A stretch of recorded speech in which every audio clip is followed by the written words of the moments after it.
Ben, bo día, benvidas e benvidos todas e todos a estas primeiras xornadas de historia que leva o subtítulo A nosa historia facémola nós.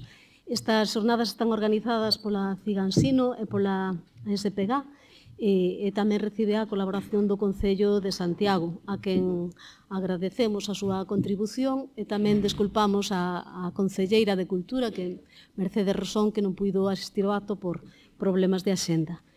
Ben, estas xornadas, pois iso que botan a andar hoxe, eran unha asignatura pendente que tiñamos dentro da Cigansino e da SPG. Este ano, por fin, pois, nacen. Antes de comezar coa inauguración das mesmas, queríamos dar unha serie de recados relativos ao que é a homologación, que é algo que sempre interesa ás persoas que vos matriculades nelas. Para que poidades recibir os diplomas homologados pola Consellería de Educación, é necesario que asinedes 4 veces durante o día. Xa o fixestes unha vez agora ao entrar e debedes de facelo outras 3 antes de marchar. Se alguén tivese algún problema de horario ou que sexa, pois sempre haberá algunha persoa da organización para poidades asinar noutro momento, inda que non sexa no momento concreto en que nos as poñamos, vale? Para que ninguén teña logo problemas con esa homologación. E sabedes que recibiredes o certificado, pois así que pase máis ou menos un mes, cando a Consellería lle dé o visto e prace a actividade. Vale, xa sen máis dilación co que son estes aspectos máis formais, pois dicirvos que nada, pasamos a dar a inauguración destas xornadas e que é unha parte da formación que facemos desde a Cigansino, sempre pensando que é a alternativa á formación que fai a propia Consellería de Educación e que trata de marcar o foco, de marcar a diferencia coa Consellería en que sempre poñemos o foco no que é a nosa cultura propia, a nosa lingua propia, en este caso tamén a nosa historia propia, que como compartiredes, supoño, pois é unha historia moitas veces negada, ocultada, roubada, por intereses moitas veces espurios e alleos, non? Entón, pois queremos facer con esta actividade iso, unha pequena contribución a poñer o estudo, a mirar de outra maneira, non? Ben, sen máis, agora acompáñanme na mesa Suso Bermello e máis Aurora Marco. Aurora Marco vai ser a que faga a conferencia de inauguración e Suso Bermello quen a presente. Comezo por Suso, como sabedes, é o noso secretario nacional da Cigansino, recentemente reeleito, e podemos dicir que é o artífice principal destas xornadas, ou o seu impulsor, foi o que máis empeño puxo dentro do grupo de traballo que temos na Cigansino para que botaran a andar. E sen máis, xa lle dou a palabra a Suso Bermello. Moitísimas grazas a todas e a todos por virdes a esta débeda pendente, como dicía Ana Rodiño, que é a nosa responsable de formación, unha débeda pendente que desde a Cigansino e da SPG tiñamos claro que tiñamos que empezar a pagar algunha vez. Recordábamos recentemente nos textos que nos levaron ao último congreso do sindicato que nos últimos 4 anos pasaron polas xornadas, diferentes xornadas online e presenciais da Cigansino 6.000 docentes. 6.000 persoas en 4 anos. É unha cifra que para unha organización como a nosa, que evidentemente non conta cos recursos cos que conta a Consellería de Educación, pois é unha cifra realmente asombrosa.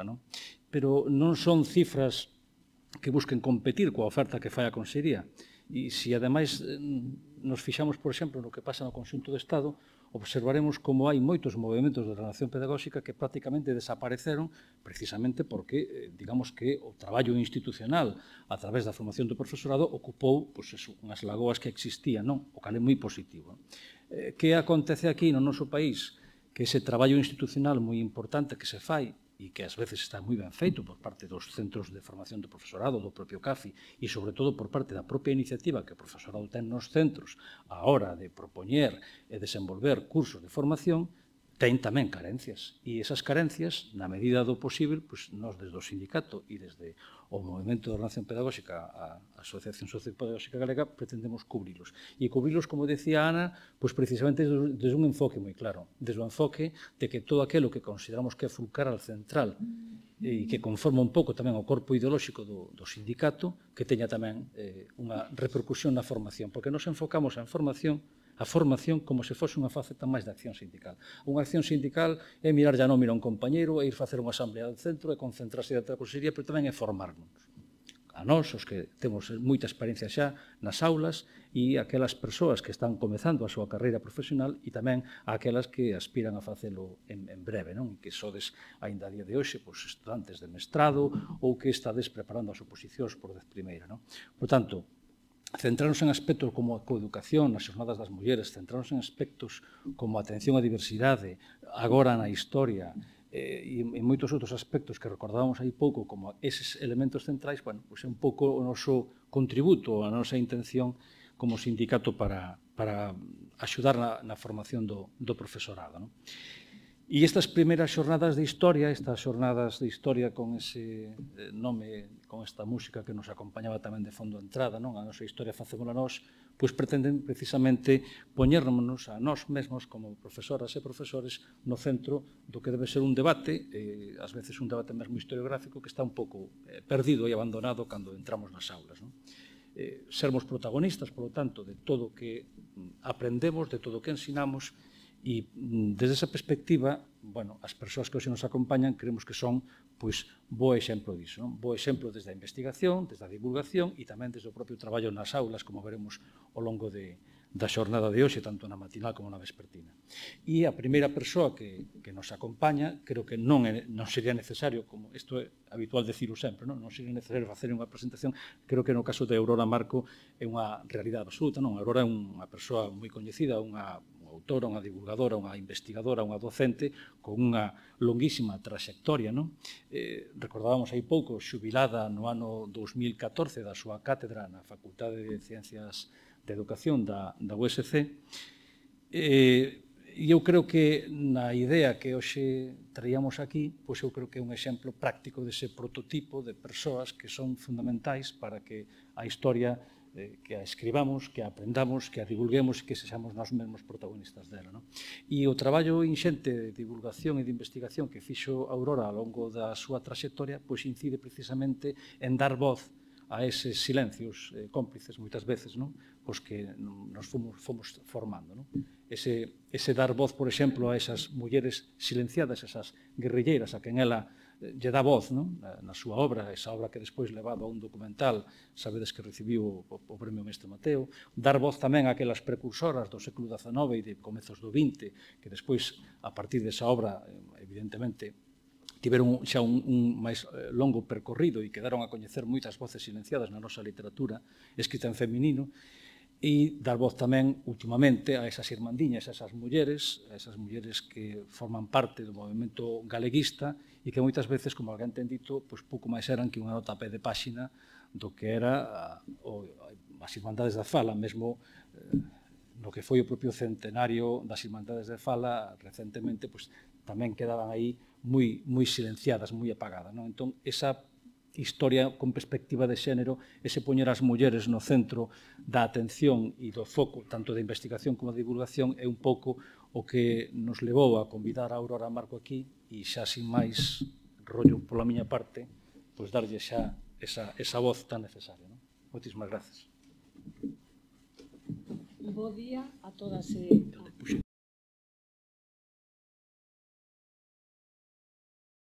Bo día a todas e todos os presentes. En primeiro lugar, agradezo á organización o convite para estar hoxe aquí nestas primeiras xornadas de historia, ás que desexo moito éxito e continuidade.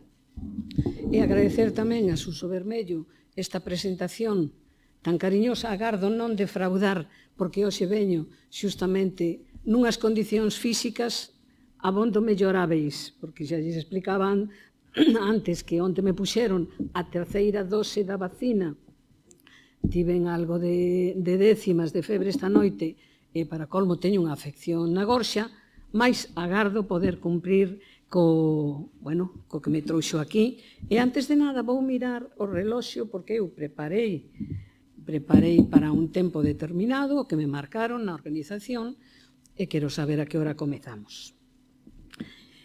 Titulei esta intervención Escrever a historia en feminino pensando no que se pode sobreentender co significado da perífrase hai que escrever a historia en feminino cun valor fundamental de obrigatoriedade, necesidade e conveniencia.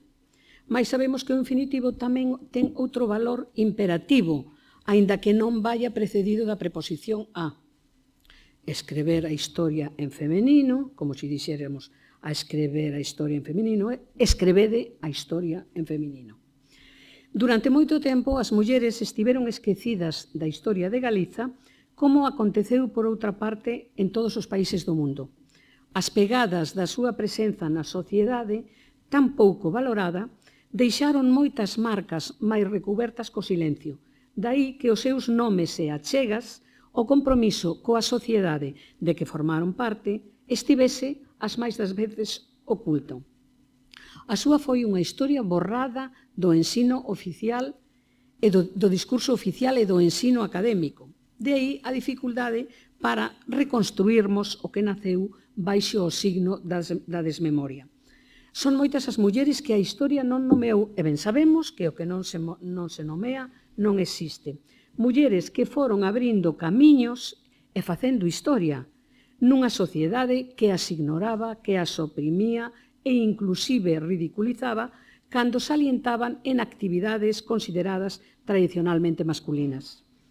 Exceptuando o caso de figuras salientes, de figuras excepcionais, pensemos, por exemplo, Rosalía de Castro, Concepción Arenal, Juana de Castro, Maruxa Mallo, por citar algunhas, exceptuando estas mulleres que puideron traspasar as barreiras de chumbo do esquecemento, houbo galegas que tiveron moita proxección pública no seu tempo e hoxe están absolutamente esquecidas. Outras deixaron unha esteira, un ronsel no seu radio de acción, mais os problemas de transmisión e visibilidade que sempre houbo impediron a súa inscrición na historia. Os seus nomes, cando as nomeaban, e contributos ficaron espallados polas páxinas de xornais e revistas, por monografías, ficaron en arquivos, en rexistros, en censos, até en mandas testamentarias, e ficaron na memoria familiar. Grazas ás fontes orais, recuperei moitas historias de vida de mulleres galegas. Sobre o contido deste relatorio, creo responder ao que me pediron desde a organización, ao que me pediu Ana, ao centrarme nas primeiras décadas do século XX, porque naquel período houbo movementos ben importantes para a historia de noso, onde as mulleres estiveron moi presentes, aínda que sobre elas se pousase, até hai ben pouco, un manto tan opaco que non deixou pasar unha raiola de luz sobre as súas vidas e accións. Refírome ao movemento agrario. Sobre o movemento agrario hai moita bibliografía, mas non sobre as mulleres do movemento agrario. Ao Irmandiño, ao movemento Irmandiño, e na década dos 40 ao movemento guerrilleiro. No percorrido por ese período que acotei, necesariamente breve, porque o tempo ben sabemos que non estira, interésame suliñar, ademais da situación das mulleres, o labor realizado no desenvolvemento social e económico, cultural e político, labor invisibilizado pola historia tradicional. É androcéntrica, xa se sabe que o home, nunha historia androcéntrica, aparece como sinónimo da humanidade, como medida de todas as cousas. Foi nos primeiros anos do século XX cando, sen deixaren de lado a temática sobre a educación e instrucción feminina, que dera lugar a tantos debates, a tantos artigos no derradeiro terzo do século XIX, foi, digo, a comezos do XX, cando as mulleres comezaron a reivindicar o traballo remunerado, a adaptación a certas profesións, a necesidade de ocupar en postos de traballo en igualdade de condicións cos homes, para quen tradicionalmente estaban reservados, porque había voces que se levantaban naquel momento contra o traballo das mulleres por consideraren que o ideal feminino seguía concentrándose neses tres termos: igrexa, cociña e berce. Da mesma maneira, en datas temperás, comezaron a reivindicar os seus dereitos políticos desde a tribuna pública e desde a escrita. A pedagoga e escritora María Barbeito, en 1907, pronunciou unha conferencia no Ateneo Científico, Literario e Artístico da Coruña, onde reclamou non só o dereito a voto, senón a necesidade de que as mulleres non tivesen horror á palabra política.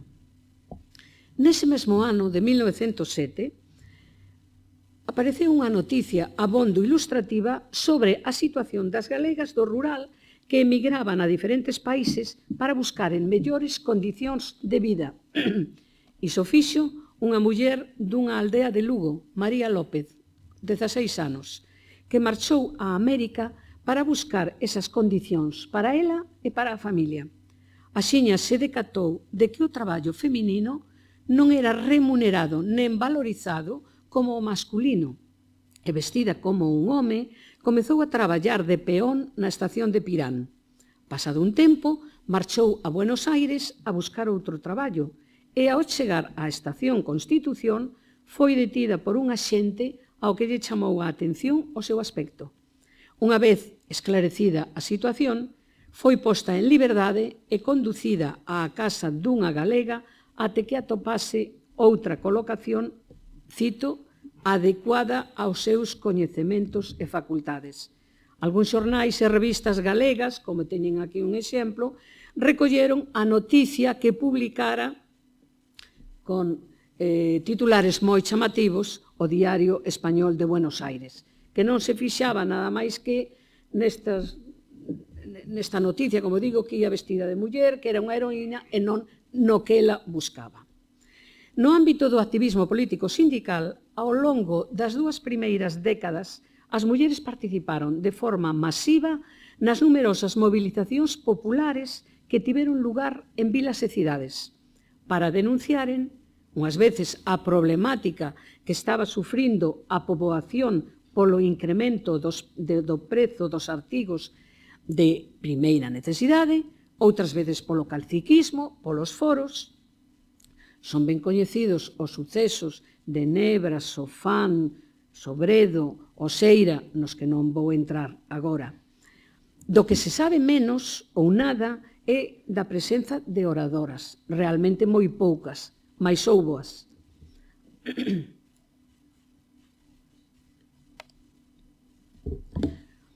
Tivo moita trascendencia unha xornada de folga do movemento obreiro coruñés provocada pola empresa arrendataria de consumos, que tentaba modificar o sistema de cobro do imposto aplicado ás peixeiras.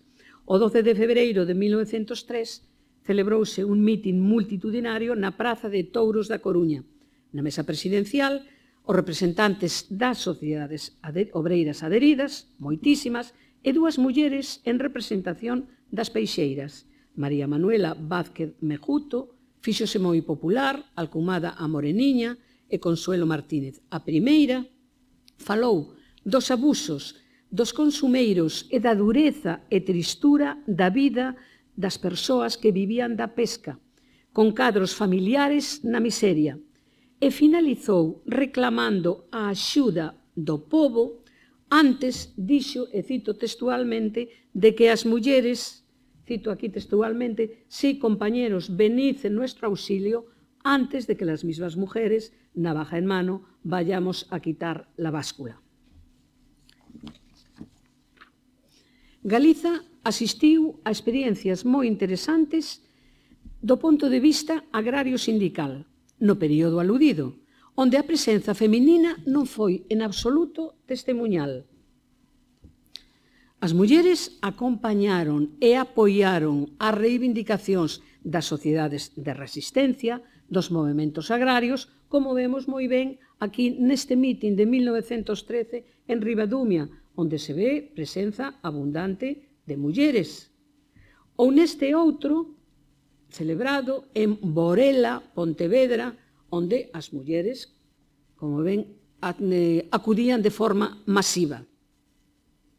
E no Directorio Antiforal de Teis, constituído en 1908, de importancia decisiva para a consolidación do agrarismo galego, salientaron dúas oradoras e propagandistas, Carmen Álvarez e Elena Estévez, que brillaron con luz propia na campaña antiforal de 1909.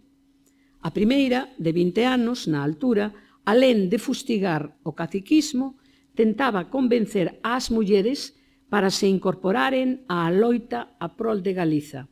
A segunda participou en numerosos mítins e foi moi coñecida e tivo moita repercusión, hoxe esquecidas. Tardaron máis as galegas en incorporárense a outro tipo de actividades políticas, en espazos públicos, sobre todo até chegar á etapa da República, mentres que noutros ámbitos de ocupación estaban moi presentes. Hai numerosas imaxes. As mulleres no agro, termando das vacas ou na esfollada. As mulleres no mar, en actividades propias, recollendo ameixas, recollendo algas. As mulleres nas feiras e nas rúas, as polbeiras, as mulleres que vendían roscóns nas rúas de Vigo. As mulleres nas fábricas, empaquetando galletas como na fábrica A Peninsular de Tui ou na fábrica de Xabrón da Toxa. As mulleres nas adegas, precintando botellas. Ali estaban elas.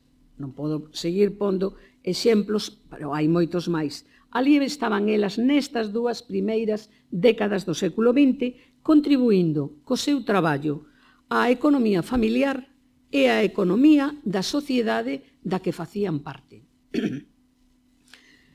Dicía antes que me ia referir tamén ao movemento irmandiño pola importancia decisiva que tivo a partir de 1916. Andei 4 anos envolta na investigación das irmandiñas que se materializou no libro que xa citou Suso Bermello, Irmandiñas, que saiu no 2020 e colleu toda a pandemia. Aínda así, puiden leválo por diferentes presentacións e tiven unha recompensa final moi boa porque foi premio Follas Novas do ensaio este mesmo ano. O sea, que unha cousa compensou a outra. Eso de non poder presentalo máis. Porque na celebración do centenario das Irmandades da Fala, no ano 2016, houve moitos actos. Chegou acompañada de moitos actos institucionais, de asociacións, dúcias de actos, roteiros, exposicións, congresos, houve actividades relacionadas coa música, co teatro, mais as irmandiñas foron as grandes ausentes. A presenza das irmandiñas foi testemuñal e as poucas que se lembraron eran xa coñecidas desde hai anos. Era impensável que nun movimento transversal de tanta importancia como aquel que encheu de ilusións e de esperanza os corazóns de tantas galegas e galegos, era impensável que non houvese máis mulleres. Habías, claro que era preciso buscalas. Elas estaban por todas partes. E puiden confirmar documentalmente que na acción social, cultural e política estaban moitas mulleres porque eran conscientes do papel que xogaban no proceso de construción do país, na defensa da súa lingua e cultura, das súas tradicións, na danza, no teatro, no espallamento do ideal galeguista e máis tarde republicano, na escrita, no ensino, coa fundación que fixeron Ánxel Casal e María Miramontes das escolas de ensino galego de 1924 a 29, no desenvolvemento editorial galego, na música, na actividade investigadora, na actividade política. Arredor das Irmandades da Fala, como é sabido, agromaron unha serie de iniciativas onde estaban presentes as galegas. Por iso recuperei non só as socias do grupo das Irmandades da Fala. Detívenme especialmente, agora volverei, nas mulleres do grupo feminino da Irmandade da Fala Coruñesa, que foi o primeiro que se fundou e o único feminino até 1933. Pero dicía que as Irmandades da Fala non só estiveron, as mulleres non só estiveron nestes grupos femininos, polo momento, senón que estiveron tamén noutras iniciativas, estiveron nos coros, estiveron no teatro, estiveron no Seminario de Estudos dos Galegos, por todas partes. Dicía que iba comentar, bueno, trasladar dúas palabriñas sobre este grupo feminino da Coruña, que foi o máis importante, era modelo para outras mulleres. Por exemplo, as mulleres da Estrada e as mulleres de Betanzos tentaron agruparse tamén sen conseguilo. Era un grupo onde destacaron moitas mulleres, máis algunhas de maneira especial. Por exemplo, a primeira muller que temos á esquerda, Micaela Chao Maciñeira, que nacera en Susavila, Ortigueira, en 1892, marchou a Cuba coa familia e o ano 1910 regresou a Galiza.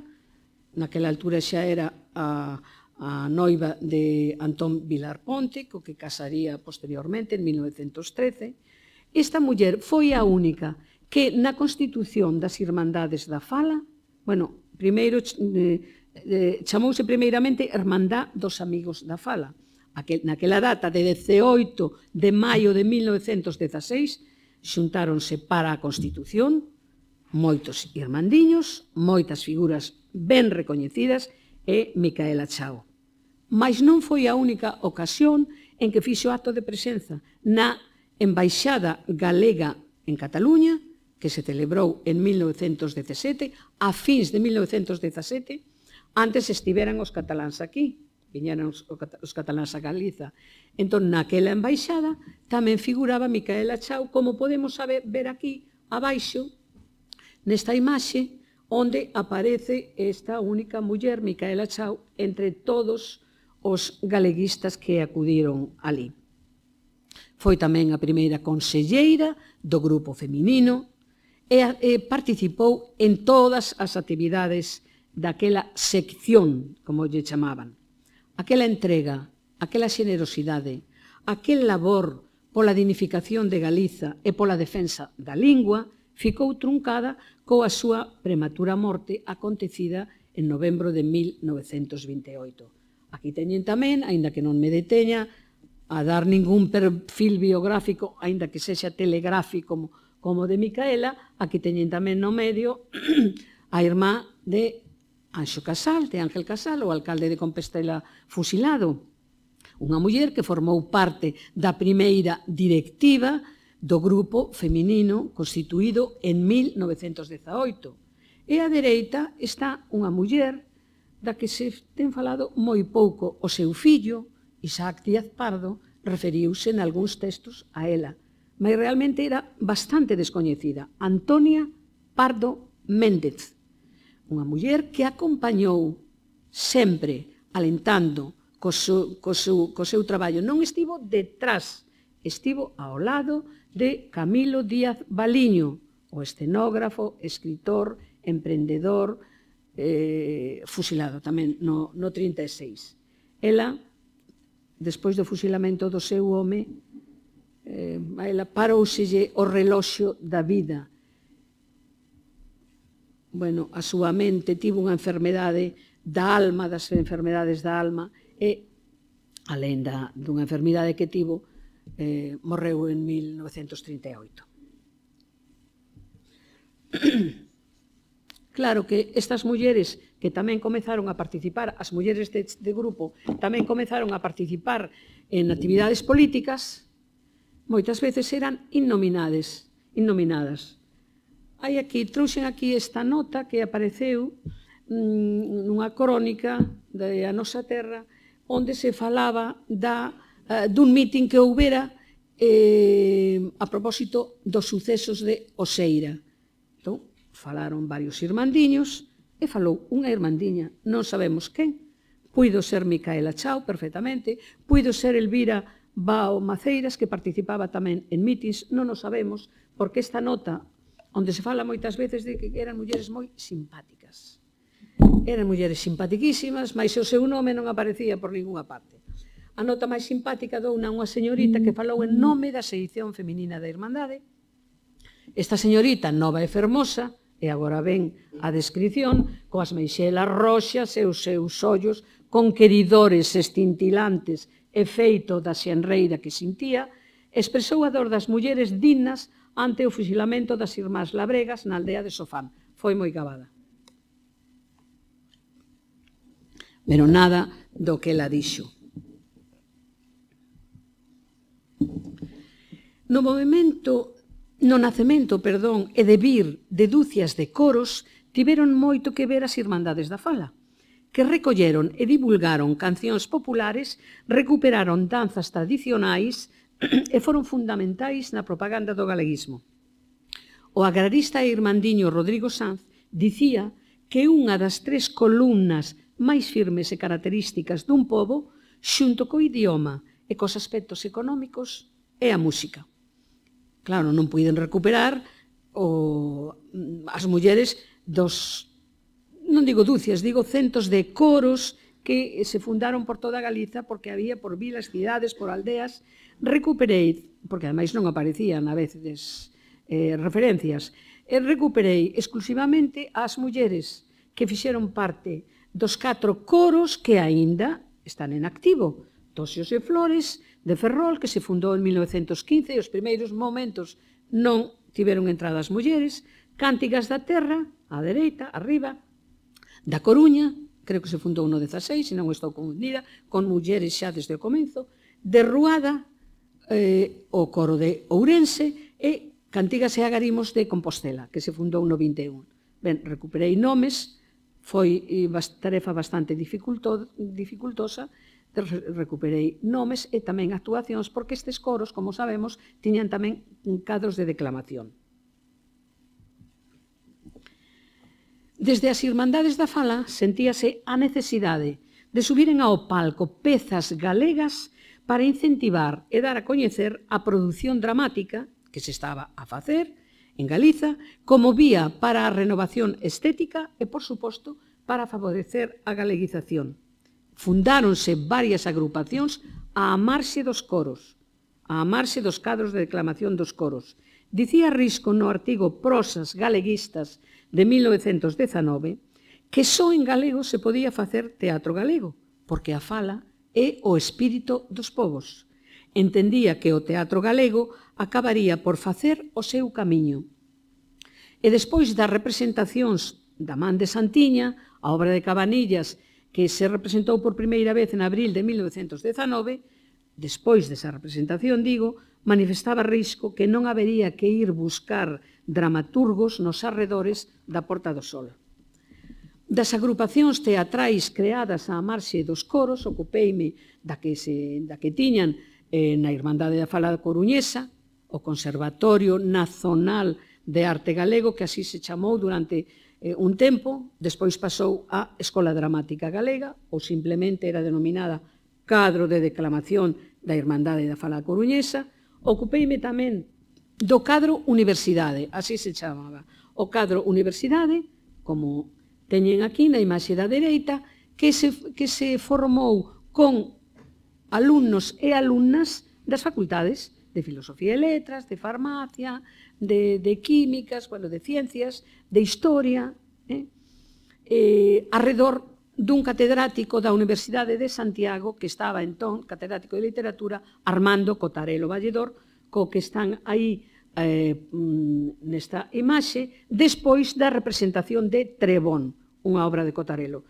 Este grupo, este cadro Universidade, tivo curta existencia porque chegou a ditadura de Primo de Rivera, esmoreceu, estivo máis ou menos de 1922 e 24. E aquí á esquerda puxen a unha das integrantes daquel grupo que adquiriu moita sona como actriz e como estudante.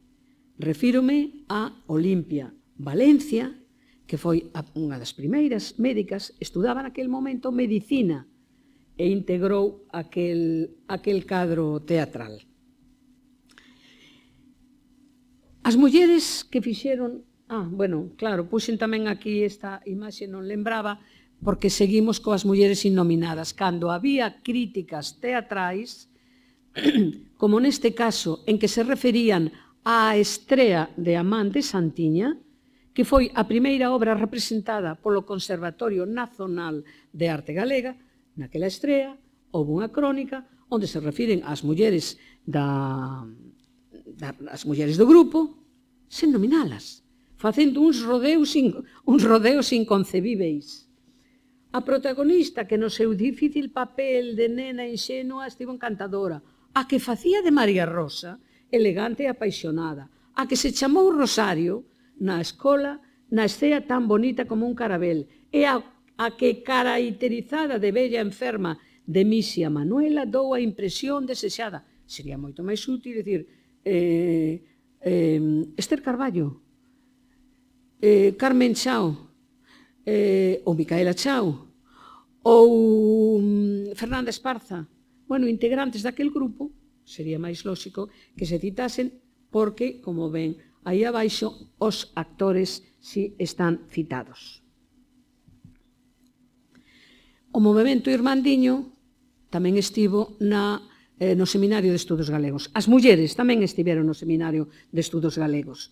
Poucas fixeron parte daquela institución ligada á Universidade de Santiago, fundada, como saben, en 1923, que se centrou na realidade galega e onde se formaban ao mesmo tempo persoas dedicadas á investigación. Tamén ingresaron as mulleres no Seminario de Estudos Galegos porque era un requisito indispensável este do ingreso, onde tiñan que presentar un traballo inédito. Entón, aquí, por exemplo, á esquerda, arriba, está María Corredoira, a pintora, que ingresou no Seminario de Estudos Galego cun óleo titulado Cabeza. Ou está abaixo Sara Leirós, pedagoga, que ingresou tamén no Seminario de Estudos Galegos co primeiro método de lectura. Así se chama, método de lectura. Isto xa foi no 1932, que publicou tamén o Seminario de Estudos Galegos. Había socias activas, que eran estas, as que ingresaban cun traballo, e había socias protectoras, como esta muller que teñen á dereita, que se chama Emilia Álvarez. A xente que teña certa idade, aquí só de xente moi nova, a xente que teña certa idade pasase con certa frecuencia pola Rúa do Vilar, en frente onde estivo o Cine Iago, ali había e hai unha farmacia que rexentou esta muller durante moitísimos anos, a compañeira de vida de Fermín Bouzabrei. Unha muller que eu vía cada día que pasaba ao Instituto Rosalía Castro durante 7 anos, mañá e tarde 4 veces ao día, vía esta muller. E abaixo está Pura Lorenzana Prado, a fundadora do Instituto Rosalía de Castro, unha muller que foi tamén, tivo enorme proxección naquel tempo, estudante de Filosofía e Letras e moi coñecida. Claro, naquel momento dicía que había poucas mulleres porque, se lembramos, as mulleres entraron de forma oficial na universidade en 1910. Aquí as primeiras médicas, por exemplo, estudaron de 1913 a 1919, as irmás Fernández de la Vega. Pero na década dos 20 aínda había moi poucas. Trouxen esta imaxe que é moi ilustrativa porque na orla de 1925, entre todos aqueles médicos, só hai unha muller. E o mesmo aconteceu coa orla de farmacia, unha única muller tamén. Outras mulleres da década dos 20 deixaron a súa pegada. Só me vou referir a 3, porque en todos os ámbitos de ocupación, nas universidades, na empresa, nas artes escénicas, nas artes visuais, no traballo do día a día, estaban as mulleres, aínda que algunhas, de forma minoritaria, é o caso das universitarias, por exemplo. Pero mulleres como estas que teñen aquí na imaxe percorreron o mundo. A primeira, por exemplo, a estradense María Isaura Villaoz Pereira, que naceu en 1897 e morreu en 1982, levou a súa arte polos escenarios europeos e americanos. Era soprano, que debutou en 1920 no Teatro Real e continuou a súa carreira por numerosos teatros e fixo unha xira artística que a levou, varias xiras artísticas, pero unha de duración de un ano de 1924 a 25 que a levou por Argentina, Montevideo, Chile, Perú, Cuba, países en que foi agasallada pola colectividade galega que lle tributou cálidas homenaxes. ou esta outra imaxe da dereita, cuxa historia recuperei a través de fontes orais. Claro, aquí, dunha forma telegráfica, o que ocupa 10 ou 12 folios, aquí ocupará uns segundos. Unha muller da zona de Tribes, nacida en San Xoán de Barrio, que pertence á Pobra de Tribes, autodidacta, que se fixo a si propia, que emigrou aos 15 anos a Nova York, que adquiriu cultura, aprendeu idiomas e co seu mestre, o pintor peruano Vaca Flor, aprendeu tamén a arte pictórica a que se dedicou durante moitos anos. E se algunha vez a xente viaxa a Lima e vai ao museo, ali verá unha foto, un cadro desta muller pintada polo seu mestre. E dicía que tamén noutros ámbitos de actuación como o empresarial, as mulleres comezaron tamén a inmiscuirse. Por exemplo, esta muller de Porto do Son, Teonila Pérez Fernández, radicouse en Noia, comezou a traballar no servicio doméstico, casou cun home que tiña barcos e a súa, cando ficou viúva, en 1927, con moitos fillos, fíxose cargo de todos os buques que tiña, de todos os barcos que tiña o seu home e os que adquiriu ela, moitos, o Raio, o San Antonio, o Gavino, o Pedra Sartaña, tiña ademais tamén unha fábrica de madeiras, e o Joaquín Vieta, un barco que puxen aquí porque a xente que vaya, se pasades polo Freixo, e hai uns anos por Portosín, está este barco restaurado, barco que hoxe fai rutas turísticas, xantares, sae coa xente que o aluga.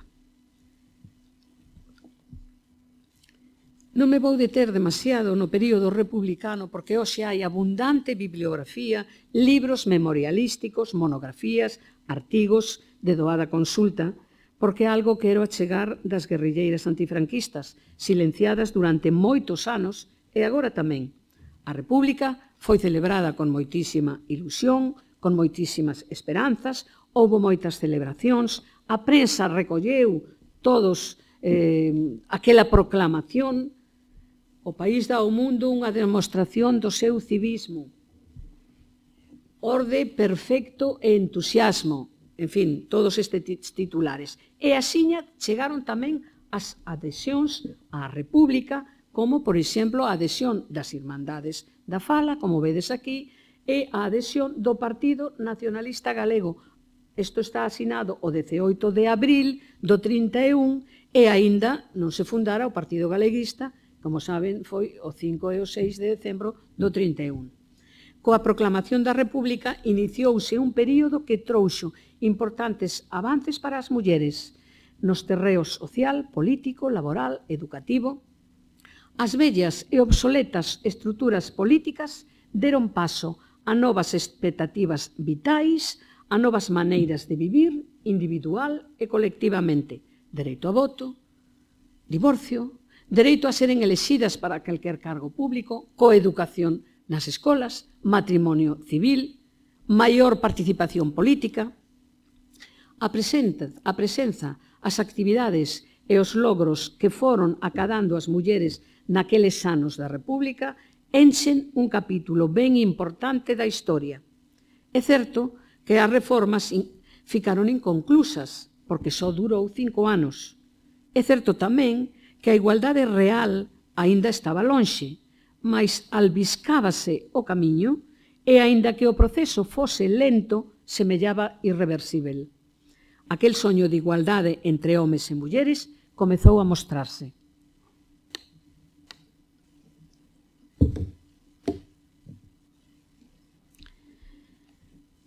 E aquelas mudanzas posibilitaron o exercicio da cidadanía, que garantiu a participación feminina en mítins, en actos de propaganda, nas directivas de partidos ou sindicatos, na colaboración en órganos de expresión de organizacións políticas.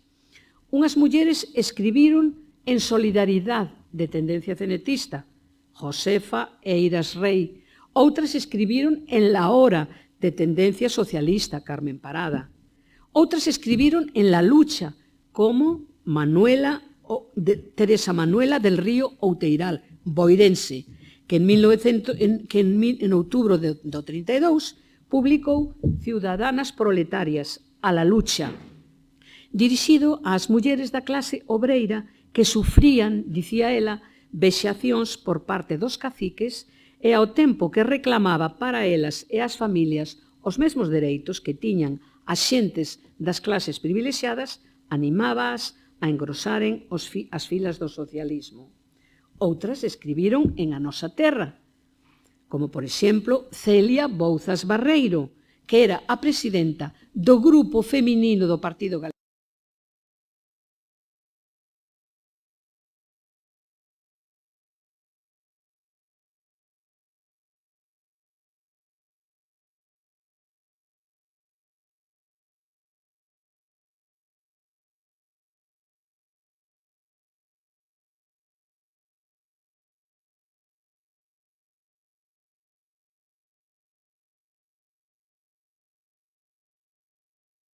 Pasar así moi rápido, ou porque quero por dous vídeos de 1 minuto e medio de duración cada un. Houbo tamén candidatas a deputadas, como esta muller, Concepción Alfaya López, polo Partido Republicano vigués, integrado na candidatura republicana. Amalia Figueroa Barros, obreira conserveira de Vigo, comunista, tamén participou nas primeiras listaxes da candidatura, neste caso, das eleccións de 1933, porque Concepción Alfaya participou na candidatura das eleccións do 31, cando as mulleres aínda non tiñan dereito a voto. Houbo militantes significadas de diferentes partidos. Aquí puxen 4 exemplos. No Partido Galeguista, a primeira esquerda, Carmen Sende Suárez, unha muller que se afiliou en 1933, cando se fundou o partido, ou a segunda, Jesusa Prado López, unha muller do Partido Comunista de Ourense, ou a terceira, Bríxida Muñiz Suárez, foi a primeira concelleira de Boiro, unha muller de izquierda republicana, ou a socialista María Vázquez Suárez, fusilada. As mulleres tamén participaron nas milicias populares. Como é ben coñecido, as milicias populares galegas fundáronse en agosto de 1936.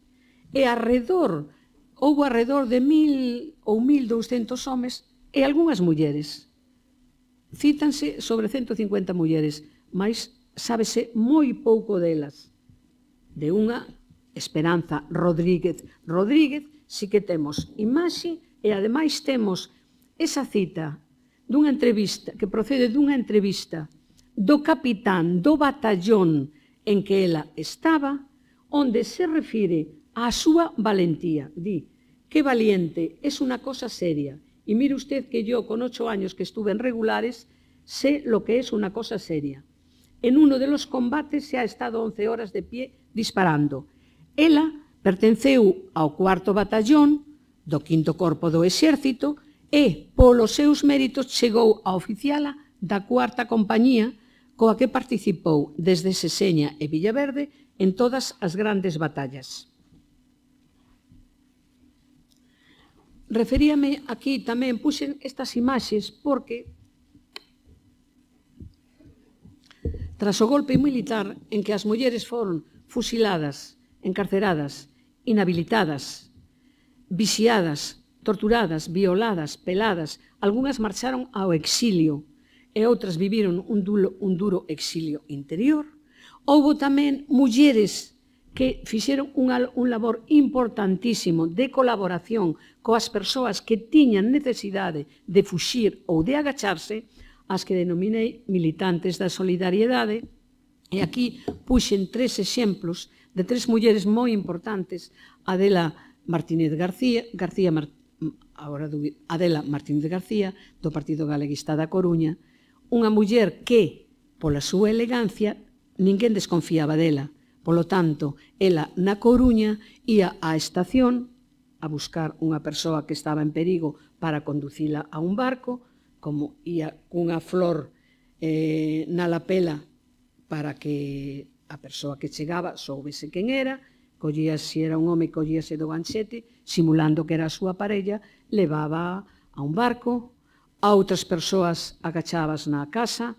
A Javier Albajar, un home que estaba perseguido, a que lle ian facer un consello de guerra, agachouno 3 anos nunha aldea de Anceis, polo tanto, foi fundamental, igual que a muller da dereita, unha mestra de Lousame, onde estivo 48 anos, foi o seu único destino, de 1922 a 1964, que, tras a sublevación militar, axudou aos primeiros fuxidos aínda non constituídos como guerrilla, como organización guerrilleira.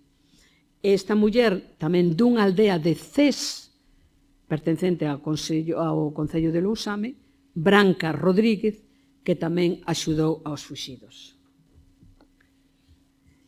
Paso xa moi rapidamente a referirme ás guerrilleiras. Como sabemos, as guerrilleiras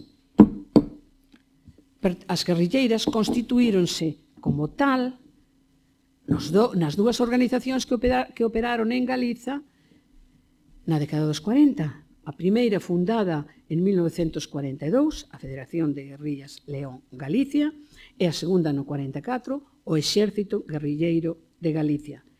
Ben, durante moitos anos dispunhamos de material moi importante, moita bibliografía sobre a guerrilla en xeral e sobre algúns guerrilleiros en particular, mas as mulleres eran as grandes esquecidas, esquecendo 2 ou 3 casos, por esa discriminación de xénero e porque moita xente aínda non acreditaba na existencia das guerrilleiras. Conto un feito que me pasou a min no ano 2010. Fun a Cuenca a un congreso a falar das guerrilleiras e un outro ponente que había ali a hora do xantar, tiñamos o programa diante, estaba mirando, a que hora actúas, ás 10, tal, e viu as guerrilleiras antifranquistas e dixo, de que vas falar? E dixo, das guerrilleiras, sí, por iso te pregunto, de que vas falar? Porque só acreditaba na heroicidade nos combates, na heroicidade masculina, nos combates, e entón pensaban que, moita xente pensaba que as mulleres eran, dicían, igual que os fascistas, dicían que eran as queridas, as amantes dos guerrilleiros. Houbo moitas mulleres como enlaces, as que denomino guerrilleiras da Chaira, e poucas como guerrilleiras do monte, as que pasaban á clandestinidade.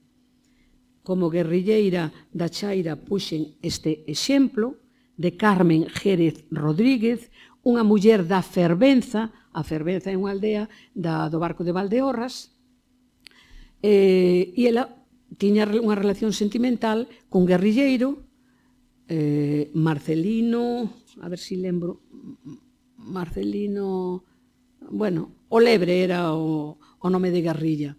Tiña unha relación sentimental con guerrilleiro da Federación, entón fixo os labores de enlace, sabemos en quen consistían os labores de enlace, era sobre todo abrir casas de apoio, trasladar cartas, trasladar roupa, trasladar medicinas, ou facer misións máis arriscadas, como meter armas nun colchón no cárcere de Ourense, enlazar con outras mulleres. Ela fixo eses labores de enlace, foi detida en 1944 e a noite saiu do cárcere, a noite do 25 de xullo de 1946, enganada, abriulle a porta a unha veciña ás 11 da noite e xa a brigadilla lle botou as mans, trasladárona á rúa, estivo até maio de 1947, como se estivese secuestrada, estivo desaparecida.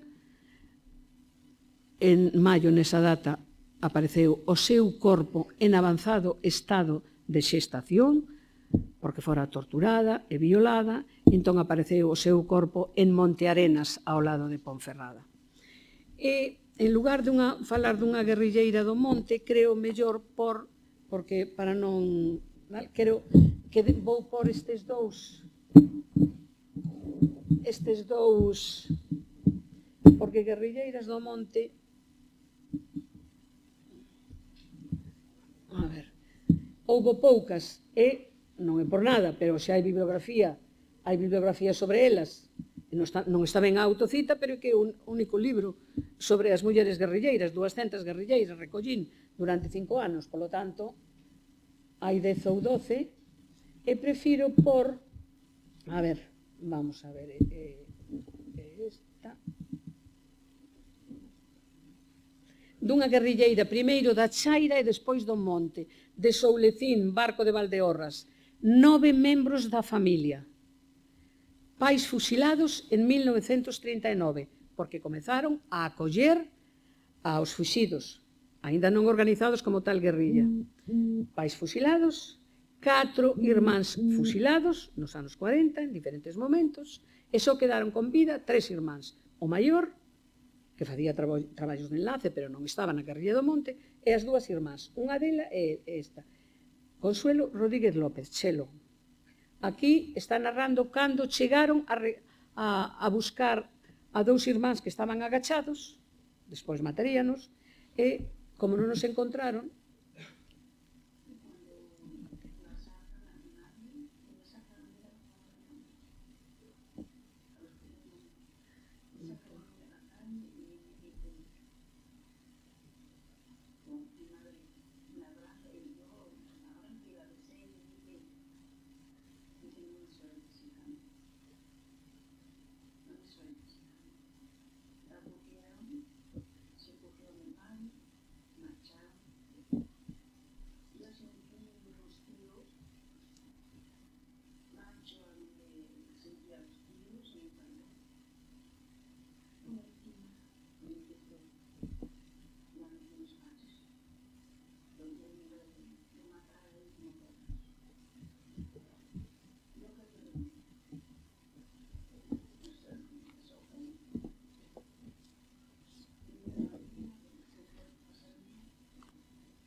bueno, este é un fragmento moi breve de cando foron buscar aos pais para matalos, leváronos a un camiño e ali o deixaron. Non conseguimos que houvese máis son, non se escoitaba, ou sí? Sí. Bueno, e este outro, tamén pequeniño, de a filla dunha enlace.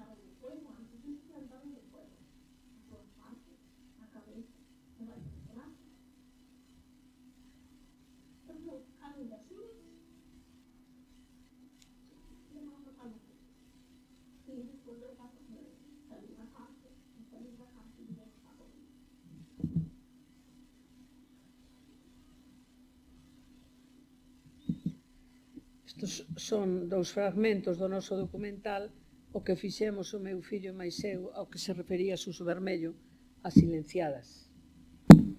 Ben, tiña unhas palabriñas para acabar e vounas ler. Finalizo a nosa historia, facémola nós. Lemos no cartaz destas xornadas, así é. A historia tamén a fixeron elas antes, mais o adolescentismo, o home como centro e protagonista da historia, campou por todas partes e ignorou as mulleres como membros activos da sociedade. Por iso, é de xustiza, é un deber democrático recuperar traxectorias femininas e dalas a coñecer, pensando sobre todo nas novas xeracións que descoñecen parte ou todo desa historia da que elas ficaron afastadas. Nas numerosas intervencións que tiven en institutos estes anos pasados, con fragmentos do documental ou sobre estas cuestións, vin o interese do alumnado que dicía é que nós disto non sabíamos nada. Eu fun cos de cuarto de ESO e cos de segundo de bacharelato porque se ve que no programa, no diseño curricular, había posibilidades de meter esta temática e entón as rapazas quedaban sen fala, non eran quen de articular palabras, despois viñan e dicían pero estas mulleres, e non sabemos nada diso, no libro non nos din nada disto. Por lo tanto, é moi importante levar todas estas cuestións tamén aos centros escolares. Ahora parece ser que van cambiar os deseños curriculares, que van a introducir a perspectiva de xénero, entón será o momento de aproveitar e meter todas estas cuestións. Graciñas pola vosa atención.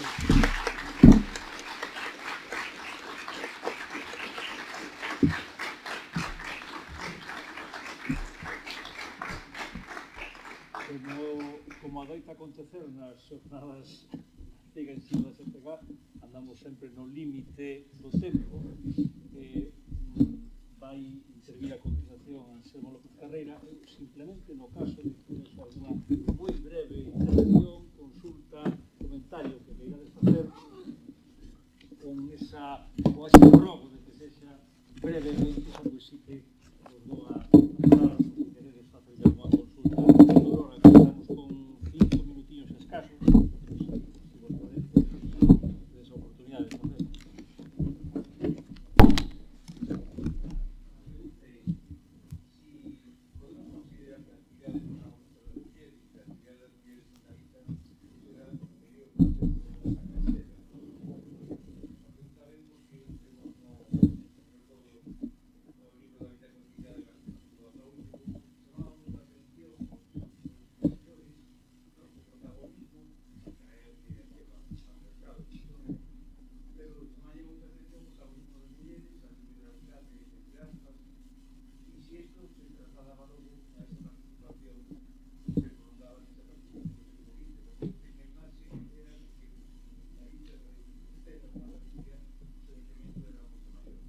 A ver, eu non teño estudado a participación das mulleres noutros lugares, eu centreime exclusivamente sempre aquí en Galiza. O que sí é certo, por exemplo, no caso concreto da guerrilla, sí é certo que as mulleres tiveron unha participación maior que noutros lugares do Estado, porque eu estive polo menos 2 ou 3 veces nese lugar, nese congreso que dixen antes de Cuenca, porque se celebra nun pobo que se chama Santa Cruz de Molla, que foi un centro neurálxico importante para a agrupación guerrilleira de Levante. Entón, teño falado con moita xente que ten estudado a participación das mulleres tamén nesa zona. Entón, quedaban un pouco abralladas e dicían, pero en Galiza houbo moitísima actividade das mulleres na guerrilla, sobre todo como enlaces, porque este foi un movimento de base fundamentalmente popular. Entón, atopabas enlaces, eu atopei enlaces por todas partes. Entón, eu estou segura que, por exemplo, no caso das guerrilleiras, sí que é certo. E imagino que noutros ámbitos de actividade, posiblemente sí, porque se pensamos, por exemplo, as mulleres que iniciaron o movimento feminista no século XIX e a traxectoria que tiveron, estoume a referir a Rosalía, estoume a referir a Concepción Arenal, e Pardo Bazán e outras, tiveron moitísima proxección en comparación con mulleres de outros lugares. E non sei se contestei a pregunta. Tendes que organizar unhas xornadas con menos apuro, xa vos lo dixen antes, con menos apuro. Un vernes pola tarde e un domingo, porque non dá tempo. Eu andei ás carreiras, como vístedes, salteime unha guerrilleira do monte moi importante de Mugardos para poder pôr os vídeos, entón non dá tempo así ás carreiras. Seguramente cada un dos apartados que hai aquí daría para unhas xornadas ou máis, para un seminario Pero bueno, a xente tamén ten que ler libros. Sí, está claro. E a xente ten que ler libros. Isto pretende ser un ariete, non? A partir de aí, Entón, vencer. eh? Bueno, muchísimas gracias, Aurora. Como sempre.